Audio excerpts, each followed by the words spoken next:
Would you be my Mr. Done, done, done? I still got a lot of shit to learn. Hey tout le monde, j'espère que vous allez tous bien. Bienvenue sur ma chaîne YouTube, c'est Kailis. Aujourd'hui, je vais vous parler de la numérologie. Donc, je vais vous dire un petit peu, bon, c'est pas une vidéo sur l'histoire de la numérologie avec Pythagore, etc. Je vais pas vous parler de choses trop compliquées, on va aller dans le simple, parce qu'on est simple ici. Donc, c'est très simple, je vais vous parler, par rapport à une date de naissance, voilà, surtout par rapport à la date de naissance, d'accord? Et non pas avec des nombres d'expressions, des nombres héréditaires, etc., la grille d'inclusion, etc. Bon, tout ça, c'est un petit peu, on devient après dans la complication. On va faire très simple dans cette vidéo.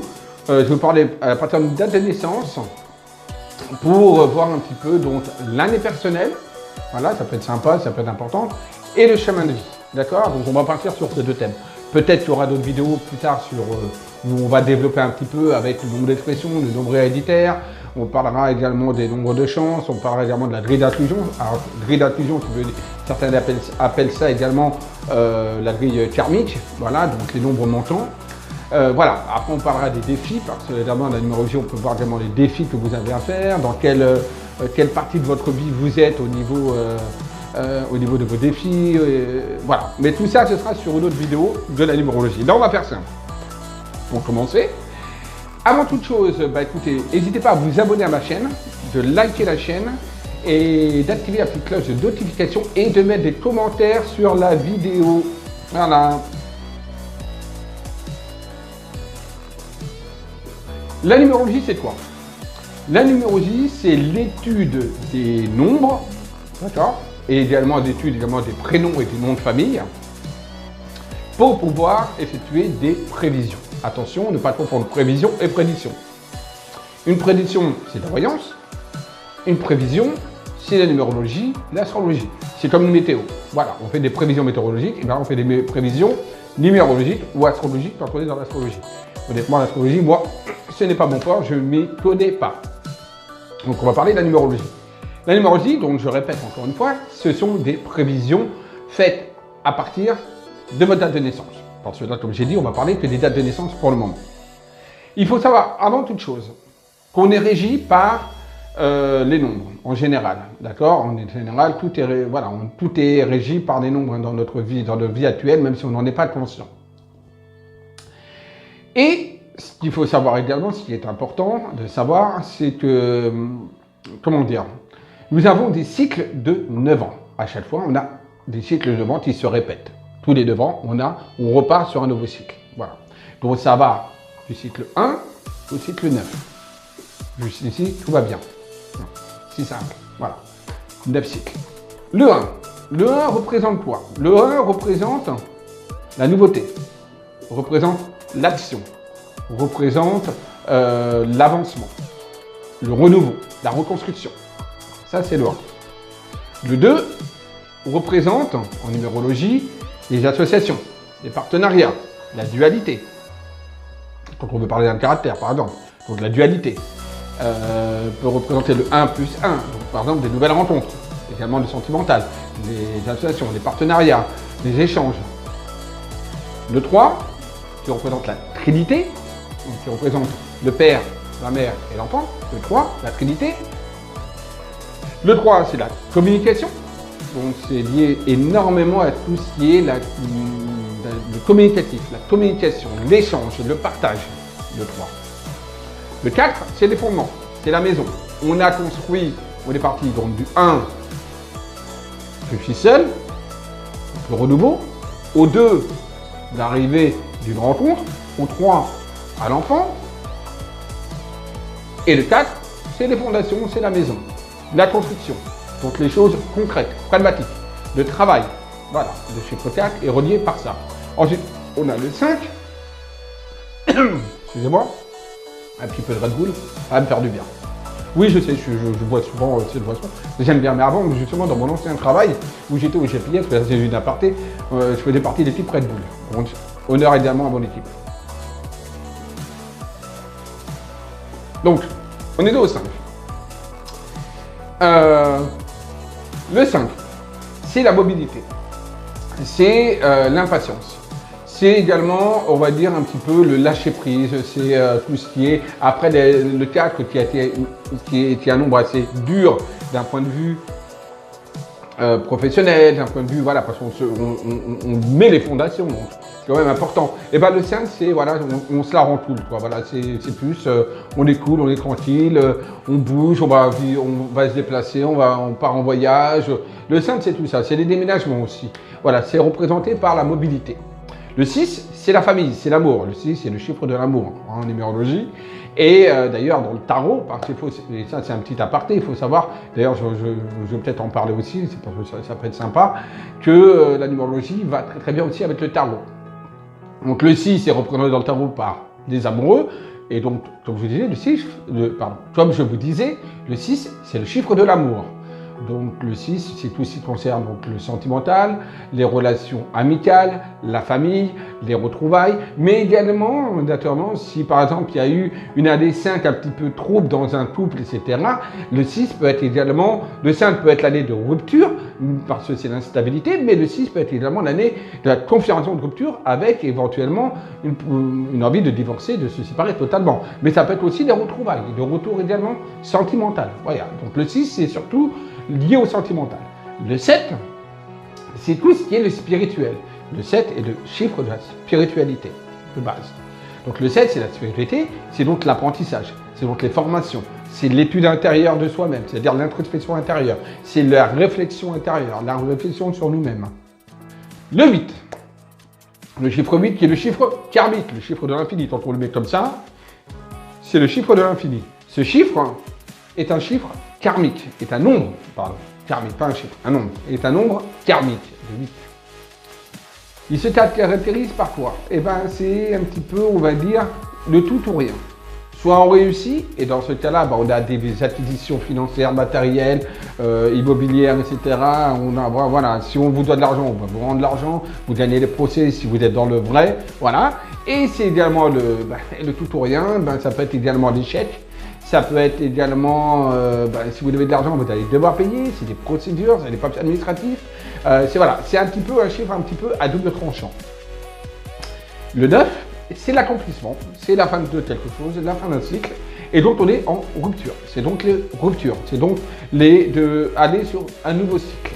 Tout simplement, on se prépare à aller sur un nouveau cycle. Voilà. Donc le 9 est une année de ralentissement généralement pour réaccélérer de nouvelles choses sur l'année 1. Attention, par exemple, les rencontres sur l'année 9, généralement ça ne tient pas. Prendre un nouveau travail sur l'année 9, généralement ça ne tient pas non plus. Voilà, c'est donc de l'éphémère le 9. Voilà, on a vu un petit peu, alors il y a d'autres nombres. Il y a le 11 et le 22 qui sont des nombres maîtres, qu'on ne réduira pas, mais ça c'est autre chose, on va y voilà. Ça ne correspond pas au cycle, en tout cas, d'accord? Mais il faut savoir qu'il y a également en numérologie le 11 et le 22 qui sont des nombres maîtres. Mais ça n'a rien à voir avec les cycles. Alors maintenant, on va partir sur l'année personnelle. Comment trouver son année personnelle? À quelle année personnelle on est aujourd'hui? Là, par exemple, nous sommes en 2018. En 2018, on fait simplement, c'est très simple, pour savoir l'année universelle où on est là actuellement, dans quelle vibration, voilà, dans quelle vibration on va faire la réduction. Donc 2018, 2 plus 1, ça fait 3, et le 8, ça fait 11. Donc ensuite on réduit le 11, 1 et 1, ça fait 2. Donc on est dans une année universelle, puisque là je ne parle que de 2018, je ne parle pas d'une personne, je parle de l'année, en somme. Nous sommes donc dans une année universelle 2. D'accord? Voilà. En 2019, on fera la même chose. On va calculer à partir du 1er janvier, on pourra calculer l'année universelle de 2019, qui sera de 2 plus 1, 3, plus 9, 9, 10, 12, 2 et 1, 3. On sera en 3. Si vous dites que là on était en 2. D'accord? Voilà. Ça, c'est déjà un petit peu pour connaître l'année universelle où on est. Et c'est important, c'est pour connaître un peu la vibration, etc. de la Terre, si on veut dire, ou de l'année en général, globalement. Voilà. Après, je ne vais pas aller dans ce que veut dire l'année universelle, etc. Tout ça, ce sera peut-être une autre... Parce que je compte faire les prédictions 2019, donc je vais naturellement vous dire un petit peu, dans cette vidéo que je ferai dans des prédictions 2019, je vais bien évidemment vous dire à quoi correspondent ces années universelle. Par exemple, je vous dirais à quoi correspond l'année universelle 3 pour l'année 2019. Mais ça, c'est pas le cas. Là, c'était déjà pour faire un petit peu, vous montrer comment est-ce qu'on calcule une année universelle. Et de là, on revient maintenant à connaître sa propre année à vous. Alors, vous vous munissez d'un papier, c'est très simple, d'un stylo, à moins que vous êtes matheux et que vous pouvez faire de tête. Moi, honnêtement, c'est pas mon cas. Vous notez votre date de naissance. Alors, je vais prendre, par exemple, une date de naissance totalement fictif. Hein. On va prendre... allez, on va prendre le 3 août 1980. On a donc, en jour de naissance, le 3. On a le mois 8, le mois d'août. Et on a 1980. Là, on a une date de naissance. Dessus, on va calculer déjà, première chose, le chemin de vie. Le chemin de vie, c'est quoi? Le chemin de vie, c'est tout simplement, comment dire, votre karma.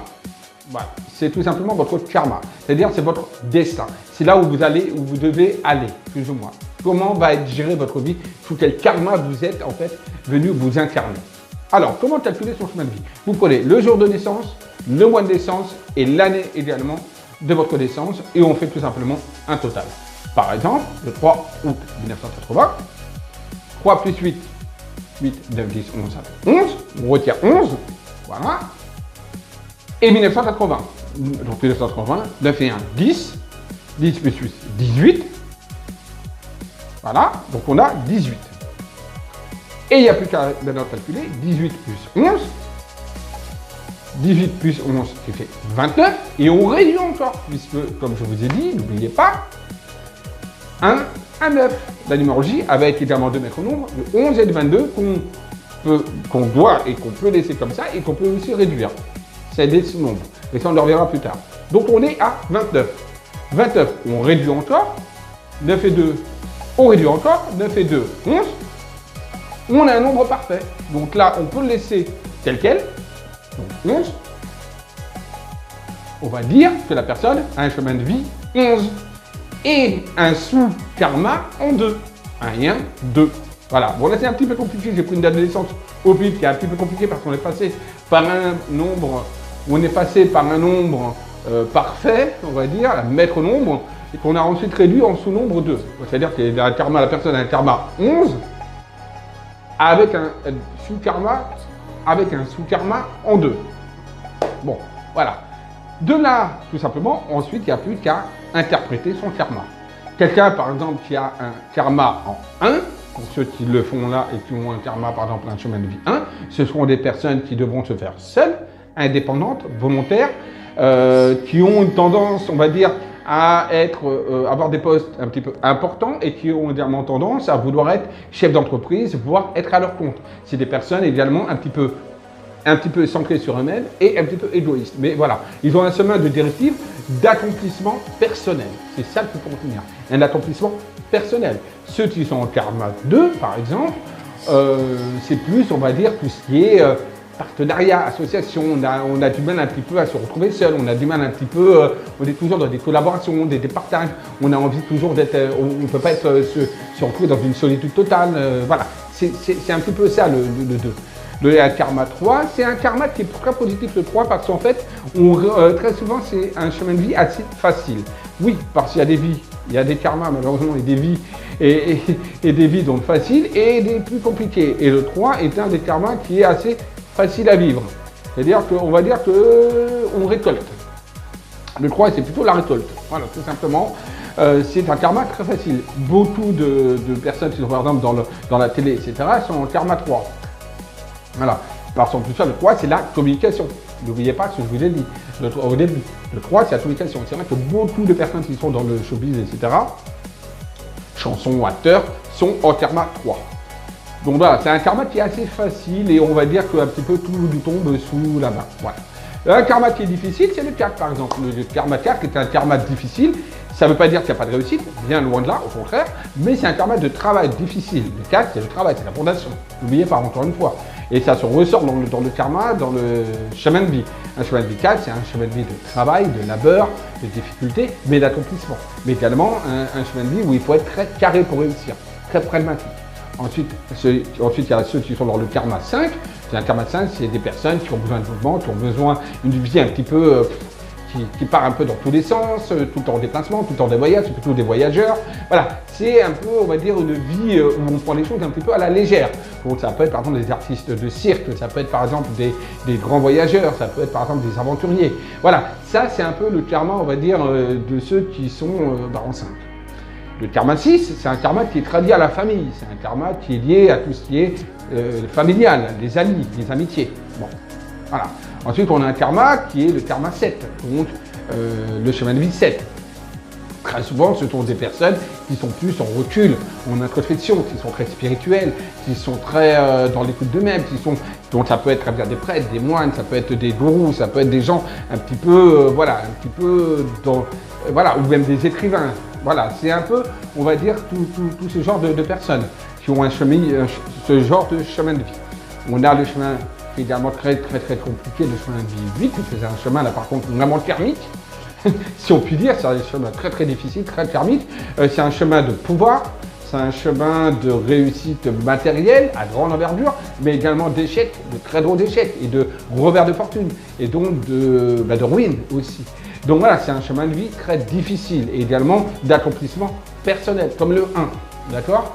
Et on a enfin le chemin de vie, donc le karma 9, qui est un karma, on va dire, un petit peu d'aide à la personne, d'écoute à la personne. Et également, il y a pas mal de personnes qui sont également un petit peu au niveau télé, etc., qui sont dans ce karma-là, de karma 9 également, parce qu'ils ont besoin aussi de se montrer, de se faire voir, hein, le 9. Ça, c'est important aussi. Bon, voilà.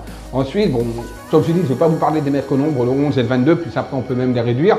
Mais il faut savoir que ces maîtres nombres 11 et 22, ce sont généralement des karmas positifs et assez faciles à vivre, et surtout le 22 où on peut faire de très grandes choses avec le 22.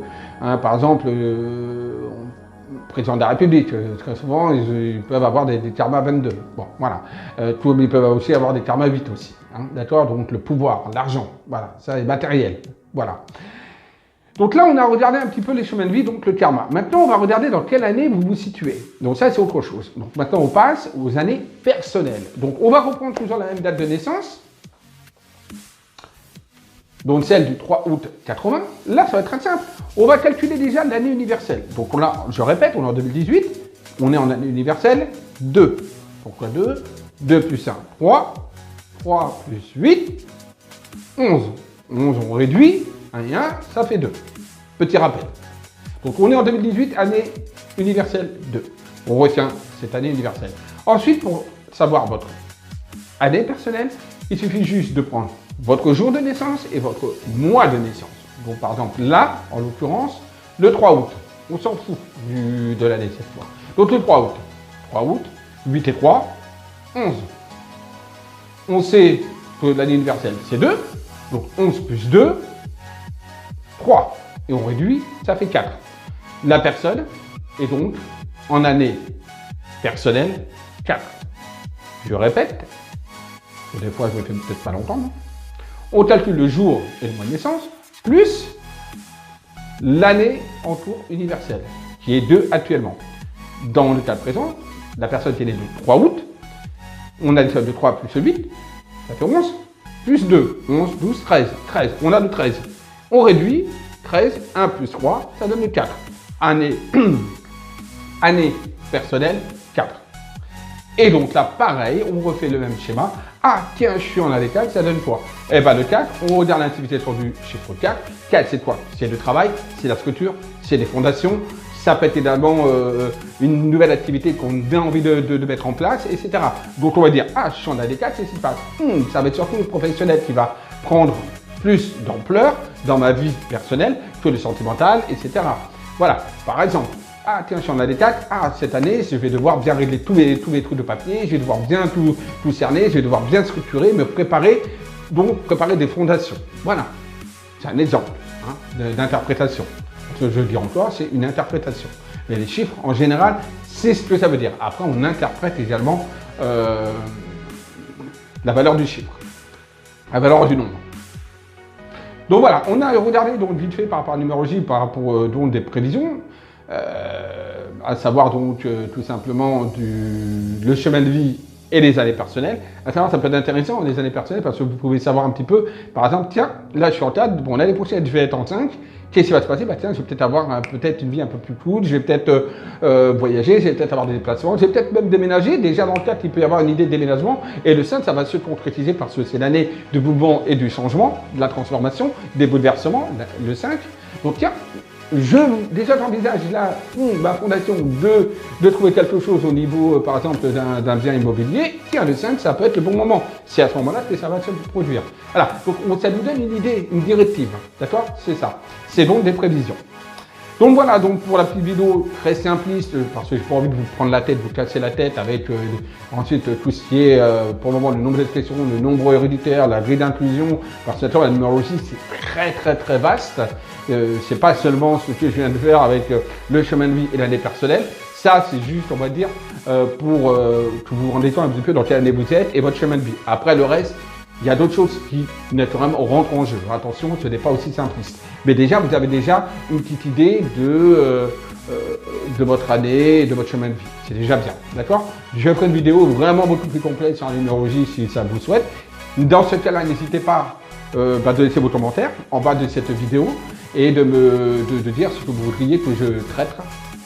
Et n'oubliez pas, laissez tout simplement un petit commentaire sur la vidéo pour d'autres sujets également de numérologie que je pourrais traiter, mais je compte déjà traiter naturellement la numérologie sur les nombres d'expressions, le nombre héréditaire, les jours de chance, la grille d'inclusion. Mais laissez quand même vos commentaires. Ok? Je vous dis à très vite, à très bientôt. J'espère que cette vidéo vous a plu, ou tout au moins vous a aiguillé un petit peu. C'était simpliste, mais voilà, parce que je veux faire des vidéos sympas sans que ça vous prenne trop la tête. Et bah écoutez, je vous dis bisous à tous, à très vite. Et puis surtout, n'oubliez pas, aimez-vous et aimez les autres. Bisous à tous. You be my, it's the done, I still got a lot